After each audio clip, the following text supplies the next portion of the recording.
ang kanya sa lupain ng Galdia, Mesopotamia ay mga paganong lahi nga naniniwala sa mga bato ng mga rebulto.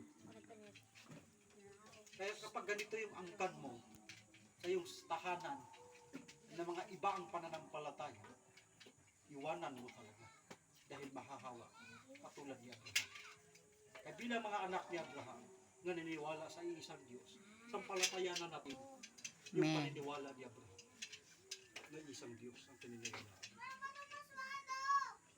Mga propita, si Elias, sa kanyang time, pinagpapatay ni Jezebel na reyna ng Israel.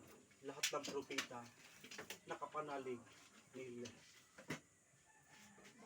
At ang propita ni Jezebel na kanyang sinusuportahan ng types na ng isang lady ang 450. Mga propita ni Baal na pinasagana ni Jezebel.